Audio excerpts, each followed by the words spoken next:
Hello ভাই brother, কি অবস্থা সবার, কেমন আছো তোমরা? নতুন একটা ভিডিও নিয়ে হাজির হলাম আমরা। আর আজকে আমরা দেখাবো আমাদের নবীন বরণের কিছু ভিডিও ফুটেজ এন্ড ক্লিপ। যদিও সেখানে আমি প্রেজেন্ট থাকতে পারি নাই, আমি আমার বন্ধু বান্ধবকে বলে রাখছিলাম যে ভিডিও করে রাখার জন্য, আর তারা করছে। অবশ্য ভিডিও শেষে তাদের নাম এন্ড ছবি দেখা, গেট থেকে সবাইকে হাতে করে একটা করে ফুল দিল, আর ঠিক ভিতরে যাওয়ার পর তাদের সবার হাতে একটা একটা করে গোলাপ দিল। আর হ্যাঁ, একটা কথা, আমাদের নবীন বরণ অনুষ্ঠান কিন্তু অনেক ধুমধামাকা ভাবে হয়েছে, জাঁকজমক ভাবে হয়েছে। সো ভিতরে যাওয়ার পরই নবীন বরণ অনুষ্ঠান শুরু হয়েছে এবং কি তাদের হাতে ফুল দিয়া সবাইকে বরণ করে। আর হ্যাঁ, একটা কথা, আমি ভাবতেও পারিনি যে আমাদের ইন্টারে এতগুলো পোলাপান হবে। মানে আপনারা তো ভিডিওতেই দেখতে পারতেছেন যে শুরু থেকে শেষ পর্যন্ত শুধু পোলাপান আর পোলাপান। ও সরি, এখন তার পোলাপান বললে হয় না, যেহেতু আমরা সবাই কলেজে উঠছি, সরি।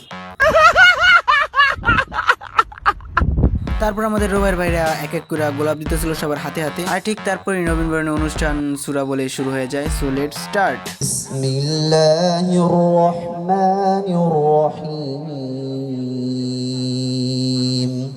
সবাই ছবি তোলার জন্য। এরপরে আমাদের নবীন বরণ অনুষ্ঠান শুরু হয়ে যায় এবং কি বিভিন্ন ধরনের নাচ গান হয়। এভাবে গান বাজানোর মাধ্যমে বিভিন্ন বিনোদনের মাধ্যমে মনে করুন অনেক মজা পাইতেছিল আমার ফ্রেন্ড, অনেক আসলে অনেক মজা হইতেছিল। ভাই আসলে সবচেয়ে বড় কষ্ট পাইছি কি জানেন? আমি ওখানে না থাকা, মানে আমার লাইফের প্রথম কলেজের স্কুলের দিন ছিল ভাই, আমি নিজেই মিস করে গেছি। মানে আমার জীবনে কলেজ লাইফের প্রথম নবীন বরণ ছিল ভাই, আমি সেইখানে মিস করে গেছি। আমি আমার জীবনে নবীন বরণ অনুষ্ঠান পাবো কি না পাবো সেটা জানি না, কিন্তু ভাই ভিডিওটা দেখে আসলে অনেক মজা লাগছে, অনেক ভালো লাগছে যে আমি উপস্থিত ছিলাম না, কিন্তু আমার ফ্রেন্ডরা উপস্থিত থাইকা অনেক মজা এনজয় করছে অ্যান্ড আমার ভিডিও ক্লিপগুলো দিছে, সেই জন্য আমার বন্ধু থেকে অসংখ্য অসংখ্য ধন্যবাদ। তো এভাবেই কিন্তু আমাদের নবীন বরণ অনুষ্ঠান প্রায় শেষের দিকে চলে আসে। সবাই একটু ফুলটা নাড়াই। আমি শুরুতেই বলছিলাম যে এন্ডিং এ কিছু ফ্রেন্ডদেরকে দেখাবো, তো চলেন শুরু করা যাক। ফার্স্টেই চলে আসি আমরা শুভর কাছে। সিভিল তো হয়ে গেল, তাহলে ব্যাকগ্রাউন্ডটা লাগিয়ে দেই।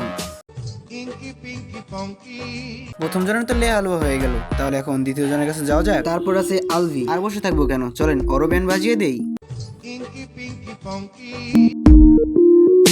এখন আমরা ব্যান্ড বাজাতে চলে যাবো সাজিদের কাছে, ওরও তো ব্যান্ড বেজে গেল, তো চলেন আবার ব্যাকগ্রাউন্ডটা লাগিয়ে দেই।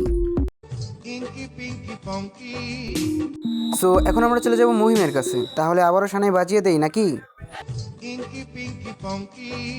সো এখন আমরা চলে যাব রাব্বির কাছে, তো চলেন রাব্বিরও সানাই বাজিয়ে দেই। এখন আমরা দেখে নেব অনেক, সাব্বির এন্ড ওয়েট, এটা কোথা থেকে আসলো? সরি ভুলে চলে গেছে। মানে না মানে এটা আমারই একটা ফ্রেন্ড আর কি, যাই হোক সরি। वाह क्या सीन है, वाह क्या सीन है। তো চলেন আরো ফেস্টিভ্যাল করে দেই। ভাই পরে আবার কমেন্টে এসে আমার কোনো গালাগালি করেন না, কারণ ও এখনো পোলাপান আর বাচ্চা তো। আর হ্যাঁ, মনে পড়লো যেতে যেতে যে আরেকজন বাদ পড়ে গেছে, তো এই বান্দার লোকে পরিচয় করে দিই। এই বান্দার নাম হলো মাহিম। বাট ওয়েট, ওর সম্পর্কে তো কিছু বলা হলো না, কেউ একটু ফাঁস করে দেই। বাই দা ওয়ে, ওর নাম হলো সাব্বির আর ও আমারই এক ক্লোজ ফ্রেন্ড। সো গাইস, আমার আজকের ভিডিওটা এই পর্যন্ত। যদি আমার ভিডিওটা ভালো লাগে তবে অবশ্যই সাবস্ক্রাইব করবেন, আর যদি পেজ থেকে দেখে থাকেন তাহলে একটু ফলো করবেন। ভালো থাকবেন, সুস্থ থাকবেন। আসসালামু আলাইকুম। প্যারা নাই, চিল।